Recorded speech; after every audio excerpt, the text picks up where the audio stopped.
So why do Canadians want things that are useless for them and only add costs to my business? This is a question I get sometimes, and let's see why it's not accurate. Click here the subscribe button, set up the alert. If the content of this video is useful for you, let us know by clicking the like button. So we are looking at what I believe it's like a chicken and egg situation here, right? What we have is that both sides here are right. Both sides are expecting that you should be doing the minimum viable action that is required for the moment. But here's the thing. Different people believe that what's minimum is different, right? So for example, you as a business owner that are doing business in Canada, you want to invest the minimum necessary before actually sales and profits can provide evidence that you're going to have return on further investments. So you want first to generate that evidence to say, yeah, let somebody buy from me first, and then I'm going to deploy more resources. Completely reasonable way of thinking of what is the minimum. I'm going to be investing the minimum so I can get the sales, and then I'll invest more. But what is the minimum? That's more subjective than we think. Canadian clients, on the other hand, they're also thinking in terms of minimum. And minimum for them is they want to see a minimum evidence that you have a structure before committing to buy from you. It's like, okay, are we buying from somebody that's going to be around, or they're going to be disappearing? So what's going to happen, right? So they want to know that there is a minimum viability that is guaranteed, right? And this Canadian minimum can be showing up for you in different ways, right? It can show up through, maybe it means different things to different people. Maybe some people want to know that you have local clients. Okay, what's your Canadian experience? What are your local Canadian clients that you already have? Or where's your local team? Have you hired local people in Canada already, right? Or show me your policies. I want to see what are your anti-harassment policies, or your environmental policies, or your cybersecurity policies, or whatever risk mitigation policies that you have in place. They may want to see that if you have a policy, it means that you have good structure to service them. And certainly they will want to see some specific marketing materials that you may have, some specific packaging in case of products and moves in boxes. If it's a software, they want the touch and feel that feels like a Canadian offering that you're bringing to them. So in all these cases, they expect you to be providing a Canadian minimum. And for you, the minimum is, well, I have the minimum already. Well, but let's see. This is a specific topic that's actually very easy to understand what's happening, right? Remember, coming back to the title of the video here, why do Canadians want things that are useless for them and only add costs to my business? Yes, it adds cost to your business, but are they really useless for them? So what do we mean here, right? So let's look at this minimum as a relative concept, right? Who is right? Well, both people are right here. You are right in looking for firmer ground to build your business on and invest further. You are right about that, of course, right? But the Canadian client is also right in looking for appropriate structure that they can trust.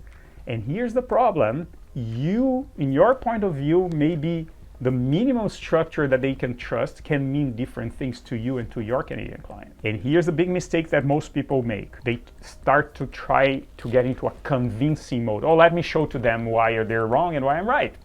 We know how that goes in human relationships, right? When you start to try to demonstrate to other people that they're wrong, they become very defensive, right? So it's not about showing the other side that you're right. If you're gonna go in that path, you're probably gonna end up wasting a lot of time and money, because people get more defensive and rarely works. This arm wrestling demonstration why people are wrong, right? And here, what ends up happening is that Canadians won't really bother to show you why they're asking certain things, because they think it's obvious. Here's the big thing of what we do.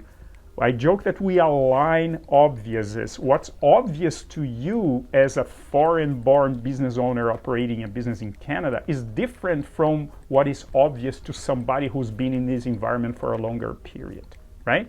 Or if you're highly technical, what's obvious to you it's different from somebody who's less technical and maybe more, entrepreneurial or maybe more financially focused, right? So it's all very interesting how the obvious can be different to different people. Okay, if this all sounds a little bit too complicated, say, well, whatever, my head is spinning here. So what do? Give me actionable items. Okay, we're gonna do this right now, reminding you that we have our platform that's called Your Business in Canada, which is a place where we guide you through this process, and you're gonna walk through this process together with other people that are in the same process, in the same journey as you, okay? So wasting your time and negotiation power is not a good thing to do, right? And how you do that? You do that by trying to show them that they don't need anything that they're asking. That's a mistake, right? Oh, let me show you why the things that you're asking me are irrelevant. Don't do that, right? People are gonna feel offended, or maybe they just think that you just didn't understand things, right? Same thing, spending time talking about other successes that you have. That's a common mistake that I see, especially people that have been very successful in other jurisdictions, in other countries. They come to Canada and they believe that by talking about the successes that they had in another situation, that is somehow gonna imply and translate into the fact that your Canadian client should trust you, even though you're not giving them what they asked. But then say, no, I don't have this as you're asking, but let me tell you about this other success here. See how great we are? So if we're that great with that, don't worry about it. We're gonna do it. Canadians are gonna think that's a bit dismissive. They're gonna think it's like a smoke and mirror strategy. That's not gonna fly, right? So some people may even listen, but most will cut you off and just wish you luck.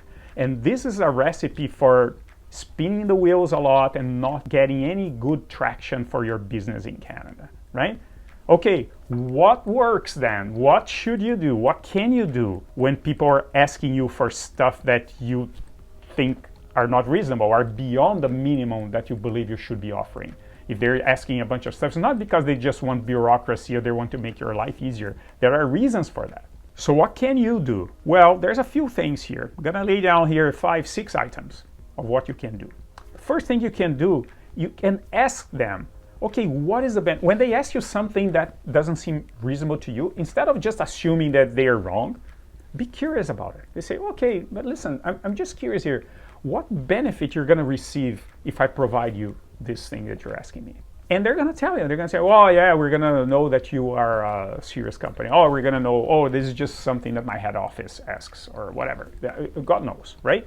What you're gonna get in an answer. But by engaging them, by asking them why it's important to them, what you do is that you reduce the tension and you increase their cooperation. That's very important at this stage, as opposed to trying to arm wrestle them to convince them they're wrong by increasing the tension and therefore reducing the cooperation. They say, oh, no, sorry, that's all we need, and if you don't have that, so good luck, right? Not a smart thing to do. By asking them to explain to you what do they mean and why that's important to them, you're lending your attention, you're making sure that they understand that you are in it for kind of a learning and you are interested in getting better. And make sure that they perceive that you understand the importance of each of these things that they're asking. They're asking, oh, what's the benefit that this will bring to you? Oh, I understand. Oh yeah, I totally see why that would be important, right? And then that would be the third thing, would be like, describe your commitment to meet each of these items that they're requesting. Even if not immediately, if it's not something that you can do very quickly, say that. Say, well, this one will be a challenge, this one we cannot do, right? But these others we can, but this one we can do it 3 months from now. Like, they need to know that you're considering that important and moving that direction. And then you can say that you understand what the ideal scenario would be. Say, yeah, I understand. You know what? Unfortunately, this item here, I wouldn't be in a position to comply and to deliver this to you now. In the ideal scenario, I would have that for you now. But like, what would be a minimum evidence that you would need so we can continue in the conversation, even though if I don't deliver this to you now? Because in many cases, you're going to be surprised when you engage in this cooperative conversation. Most often, people will say, yeah, we don't really need that. Ideally, we would, but I guess if you can give us this thing, we can live with it. And maybe sometimes it's something that you can provide without too much breaking a sweat, right? So say that you understand that that's the ideal scenario, but ask them if there is another minimum evidence that they need to remain in the conversation. It's just to remain in the conversation. It's not like to make a decision. Remove that pressure from making the decision right away. And then you ask for future milestones and timelines and say, okay, and by when will you really need this in place? And say, oh yeah, this is a no-brainer. And because sometimes they just come with a list that 12 people gave them of wish list, right?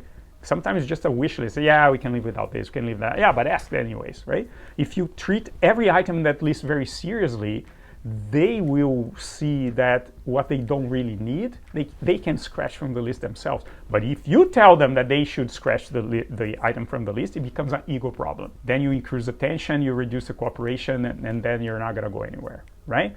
Ask for the future milestones and timelines. Some of the stuff won't even be in the list anymore. Some of the stuff can have to be there, but just way in the future. So the problem usually is not as large as you think it is. When Canadians seem to be wanting things now that you consider useless and are not necessary and do represent a cost to your business, engage into a cooperative conversation with them, you're going to be surprised. You're going to be surprised. In many times, progress is going to be happening much sooner than you thought at first. Okay? There are 2 other videos here in this channel that will help you in this journey.